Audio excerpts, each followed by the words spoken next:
नमस्कार आप सभी को। आज की इस वीडियो में हम जानेंगे आईपीसी का सेक्शन 90। सेक्शन 90 किस बारे में बात करता है?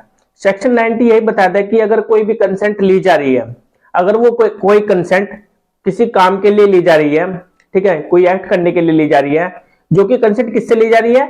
किसी बच्चे से ली जा रही है, किसी अनसाउंडनेस माइंड का जो पर्सन है, ठीक है, जो अनसाउंड माइंड का पर्सन, जो इनसेन पर्सन है, उससे कंसेंट ली जा रही है, या फिर फियर में रखकर, उसको डर में रखकर उससे कंसेंट ली जा रही है, उसको डरा धमका कर एक किस्म से उससे कंसेंट ली जा रही है। तो क्या ये कंसेंट जो ली जा रही है ये ठीक है? नहीं, ये ठीक नहीं है। आज हम यही जानेंगे सेक्शन 90 में, ठीक है। तो चलिए वीडियो को स्टार्ट करते हैं। जो सेक्शन 90 है, सेक्शन 90 सबसे पहले मैं बेरेक्ट लैंग्वेज आपको बता देता हूं, इसकी बेरेक्ट लैंग्वेज क्या कह रही है। जो सेक्शन 90 है, consent known to be given under fear और मिसकंसेप्शन, जैसे कि मैंने आपको बताया था, डरा धमकाकर या फिर उसको मिसलीड किया जाता है, उसको जो मिसकंसेप्शन है यहाँ पर, इसका मतलब उसको मिसलीड करना है, उसको जो फैक्ट बता रहा है वो गलत है, ठीक है, किसी फैक्ट को छुपाकर उससे कंसेंट ली जा रही है। A consent is not such a consent as it intended by any section of this code. जो कंसेंट है वो कंसेंट नहीं मानी जाएगी, ठीक है, जो इस कोड के अंडर दिए गए हैं। मतलब कि एक यहां पर जो लिखा है, a consent is not such a consent as it intended by any section of this code. जो भी इस कोड में, ठीक है, आईपीसी के इस कोड में जो कंसेंट ली जा रही है कोई भी एक्ट करने के लिए, वो सही होनी चाहिए। वो ये नहीं होनी चाहिए कि उसको डरा धमका कर मिसलीड किया जा रहा है, कोई फैक्ट छुपाया जा रहा है, ठीक है, या फिर किसी बच्चे की कंसेंट ली जा रही है, किसी पागल व्यक्ति की कंसेंट ली जा रही है। तो यहां पर ये यही सेक्शन बता रहा है, जो भी कंसेंट ली जाएगी वो सही होनी चाहिए, वैलिडली होनी चाहिए। If the consent is given bye a person under fear of injury, और जो कंसेंट ली जा रही है किसी पर्सन को कोई इंजरी पहुंचाने के लिए, उसको डराया धमकाया जा रहा है, मतलब उसको चोट पहुंचाने के लिए उसको डराया धमकाया जा रहा है, तो तब जाकर उससे कंसेंट ली जा रही है, ठीक है। तो ये जो कंसेंट ली जा रही है वो गलत है इस सेक्शन के अंडर। और जो ये फियर ऑफ इंजरी का मैं आपको एक एग्जांपल भी दे देता हूं, जो एग्जांपल बता रहा है। मान लीजिए अगर कोई पर्सन, किसी पर्सन की किडनी खराब है, ठीक है, और उसकी किडनी खराब होने की वजह से किसी पर्सन से किडनी ली जाएगी, ठीक है, डोनेट, जैसे डोनेशन होती है किडनी, लेकिन कोई लॉज के अकॉर्डिंग कोई किडनी बेच, मतलब कि जो ह्यूमन पार्ट्स होते हैं उनको कोई बेच नहीं सकता, ठीक है, लेकिन वहां पर जो वो जिसकी किडनी खराब हुई है वो पर्सन क्या करता है, उसको डराता धमकाता है कि अगर तूने मेरे को किडनी नहीं दी तो मैं तेरे को मार दूंगा, तेरे को इंजरी पहुंचाऊंगा, ठीक है। तो वहां पर वो क्या पर्सन क्या कर रहा है, वो यहां पर उसको डरा धमका रहा है, डरा धमकाकर उसकी किडनी डोनेशन करवा रहा है, ठीक है। तो यहां पर ये नहीं कि वो आपसे सहमति से, मतलब कि वो जो पर्सन है जो डोनेट कर रहा है अपनी किडनी को, वो आपसे सहमति से कर रहा है, नहीं, उसे डराया धमकाया जा रहा है वहां पर। तो जो ये कंसेंट ली जा रही है डरा धमकाकर, ये गलत है, ठीक है। तो और जो आगे इसमें बताता है, और under A misconception of fact, जो मिसकंसेप्शन ऑफ फैक्ट की बात की गई यहाँ पर, किसी फैक्ट को छिपाया जा रहा है, ठीक है, कोई गलत फैक्ट बताया जा रहा है। तो इसका एक और एग्जांपल मैं आपको बताता हूं, जो मिसकंसेप्शन है इसी से रिलेटेड। ये मान लीजिए बॉयफ्रेंड और गर्लफ्रेंड आपस में मतलब काफी टाइम से रिलेशन में है, ठीक है, तो वो काफी बार सेक्स भी कर चुके होते हैं, लेकिन जो लड़का है वो यही इसी इरादे से करता है उस लड़की के साथ सेक्स कि मैं आपसे शादी करूंगा, ठीक है, उसको इसका लालच देकर वो जो उसकी गर्लफ्रेंड है उसके साथ सेक्स कर लेती है। लेकिन क्या होता है इसमें, वो जो लड़का है जब टाइम आने पर उसको मना कर देता है कि मैं तुझसे शादी नहीं करूंगा। तो ये जो केसेस होते हैं, ये केसेस सेक्शन 90 के अंदर ही आते हैं, ठीक है। आपने काफी केस भी सुने होंगे, जो लड़की आरोप लगा देती है कि ये मुझसे शादी नहीं कर रहा तो मैं तेरे ऊपर रेप का आरोप लगा दूंगी। हाँ, ये सेक्शन 90 के अंदर ही होता है, ठीक है। सेक्शन 90 के अंदर वो उसको गलत मिसकंसेप्शन के तौर पर उसको गलत फैक्ट बताकर उसके साथ वो एक्ट कर रहा है। तो ये मिसकंसेप्शन ऑफ फैक्ट है यहाँ पर, ठीक है, आपने काफी केसेस में ये पढ़ा होगा।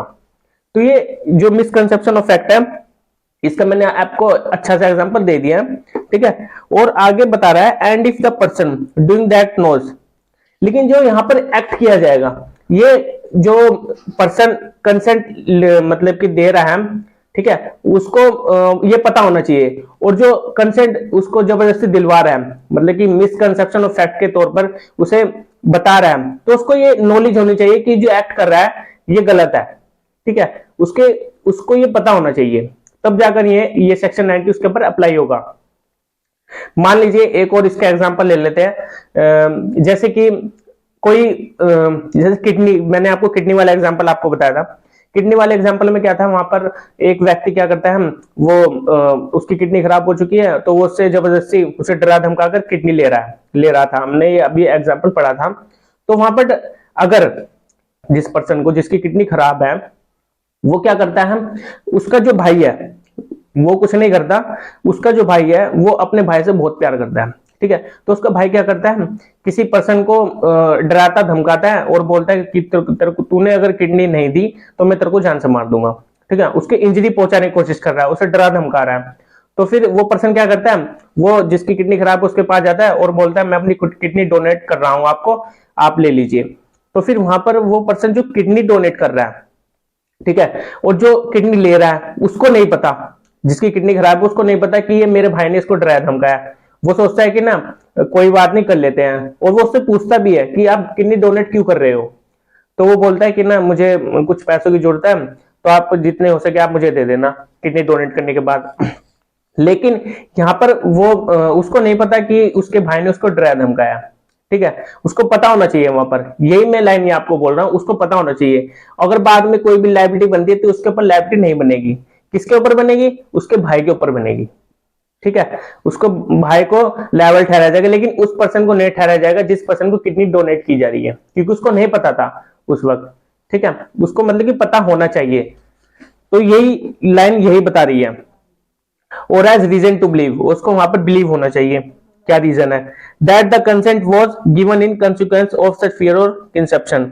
जो भी कंसेंट ली जाएगी फियर और मिसकंसेप्शन में, ठीक है, वो गलत होगी, ठीक है, उसके कॉन्सिक्वेंसेस गलत होंगे, ये बात ये कह रहा है। लेकिन इसमें दो पॉइंट हो रहा है।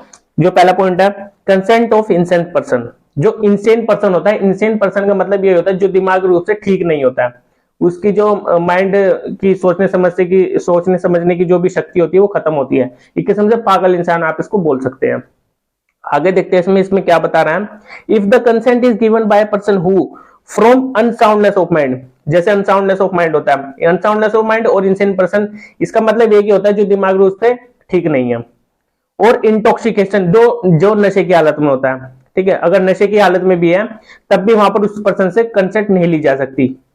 Is unable to understand the nature, या फिर जो कोई अनेबल हो किसी नेचर को समझने के लिए, किसी एक्ट को समझने के लिए, जो एक्ट है उसके नेचर को समझने के लिए वो अनेबल है, वो नहीं समझ पा रहा है। And consequence of that to give he gives his consent, और उस कंसिक्वेंसेस में क्या होता है, वो से कंसेंट ले रहा है। मान लीजिए अगर कोई पर्सन नशे की हालत में है, या फिर कोई ऐसा पर्सन है जो इंसेन पर्सन है, जो दिमाग उस पर ठीक नहीं है, ठीक है, या फिर कोई ऐसा पर्सन है जो उसका एक्ट है उस नेचर को नहीं समझ पा रहा है, ठीक है, तो वहां पर उस पर्सन से जो कंसेंट ली जा रही है वो गलत है, उस पर्सन से कंसेंट नहीं ली जा सकती, ठीक है।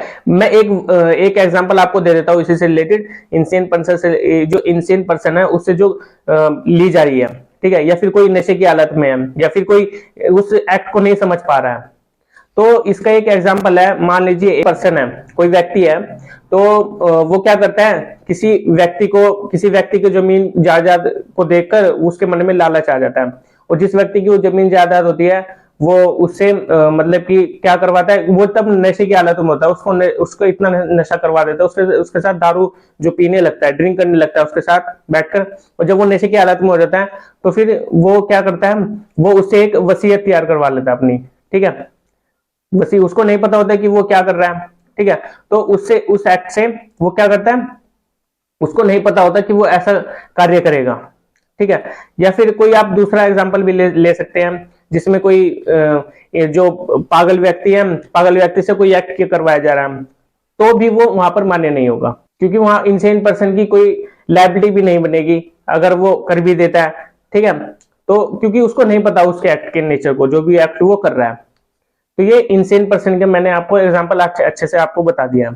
और एक जो आगे बताया हम चाइल्ड वाला, जो चाइल्ड वाला इसमें कंसेंट ऑफ चाइल्ड, अगर किसी बच्चे की कंसेंट ली जा रही है तो क्या उसे माना जाएगा? यहां पर बताया है unless the contrary appears from the context if the consent is given by person who is under 12 years of age. जो बच्चा 12 साल से कम उम्र का है, अगर उसकी कंसेंट ली जा रही है कोई एक्ट को करने के लिए, तो वहां पर वो नहीं मानी जाएगी। ठीक है, तो वहां पर वो नहीं मानी जाएगी। जैसे कि हमने जो सेक्शन 87 में पढ़ा था, लेकिन वहां पर सेक्शन 87 में क्या था, वहां पर 18 ईयर्स था। ठीक है, वो मानी जाएगी क्योंकि अगर कोड में स्पेशली डिफाइंड है, वहां पे बताया गया है कि इस उम्र के बच्चे को की कंसेंट को माना जाएगा, इस उम्र तक की बच्चे को कंसेंट को, तो वहां पर वो माना जाएगा क्योंकि यहां पर लिखा है unless the contrary appears from the context.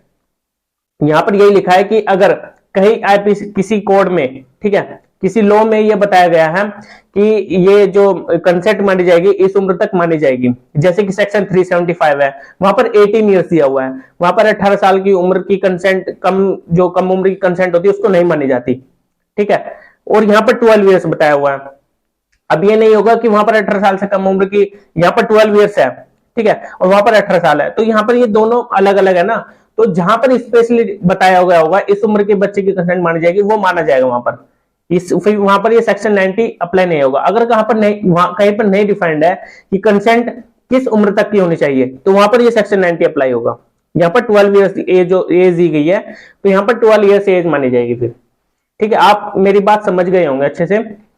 ठीक है, जो रेप के सेक्शन में भी बताया गया है सेक्शन 18 ईयर्स, और सेक्शन 87 में भी बताया था हमने अबव 18 ईयर्स एज की कंसेंट को माना जाएगा। ठीक है, और इसमें एक केस लॉज आपको मैं बता देता हूं। एक state of UP versus Naushad का केस था, जो कि कमेंट इसी डायरेक्ट लैंग्वेज के नीचे कमेंट्स का बॉक्स है, वहां पर लिखा हुआ है ये केस। ठीक है, वहां पर क्या करता है कि लड़का वो एक लड़के के साथ इंटरकोर्स कर लेता है, सेक्सुअल इंटरकोर्स। ठीक है, और जब शादी की बारी आती है तो वो मना कर देता है कि मैं शादी नहीं करूंगा। तो वहां पर उसको, क्योंकि उसने कहा था कि मैंने तो सिर्फ सेक्स करने के लिए ही आपसे शादी की थी, मतलब कि आपके साथ इंटरकोर्स किया था, लेकिन वहां पर वो पर्सन मना कर देता है फिर कि मैं नहीं करूंगा। तो वो लड़की क्या करती है, उसके ऊपर केस फाइल कर देती है। ठीक है, जो उसके घर वाले होते हैं कि बोलते हैं कि इसके साथ रेप कमिट हुआ है। ठीक है, तो वहां पर वो रेप कमिट हुआ। ठीक है, क्योंकि यहाँ पर मिसकंसेप्शन ऑफ फैक्ट था। जैसे मैंने अभी इस एग्जांपल आपको बताया कुछ देर पहले, जो हमने मिसकंसेप्शन का जो फैक्ट था, जो हमने ये लाइन पढ़ी थी, वहां पर मैंने आपको एग्जांपल भी बताया था यही। और यही केस मैं इसी से रिलेटेड एक केस बता रहा हूं आपको, state of UP versus Naushad का, जो 2014 का केस था। ठीक है, ये केस आपको हालांकि समझ में आ गया होगा, क्योंकि काफी जो केसेस होते हैं वो इसी के अंडर केस फाइल किए जाते हैं, जो किससे रिलेटेड होते हैं, सेक्सुअल इंटरकोर्स से रिलेटेड होते हैं, तो सेक्शन 90 के अंडर आते हैं, जहां पर मिसकंसेप्शन ऑफ फैक्ट होता है। लेकिन वहां पर क्या होना चाहिए, यहाँ पर क्या होना चाहिए, 12 साल से कम उम्र की एज होनी चाहिए। ठीक है, जैसे अभी हमने चाइल्ड वाला एग्जांपल पढ़ा है, यहाँ पे 12 साल से कम उम्र की एज होनी चाहिए।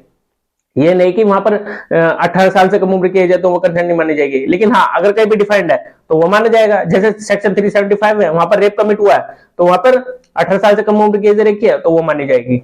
ठीक है, हालांकि आप मेरे ये सेक्शन को समझ गए होंगे, जो मैंने जितनी कोशिश की आपको सेक्शन 90 को समझाने की, वो मैंने समझा दिया। ठीक है, अगर आपको फिर भी क्लियर नहीं होता है तो आप मुझे कमेंट बॉक्स में बता सकते हैं। और अगर आपने टेलीग्राम को ज्वाइन नहीं किया, अगर आप मुझसे पर्सनली बात करना चाहते हैं, तो आप मेरे टेलीग्राम को ज्वाइन कर सकते हैं, वहां पर मुझसे कमेंट करके पूछ सकते हैं। अब हम मिलते हैं अपनी नेक्स्ट वीडियो में। Okay, bye.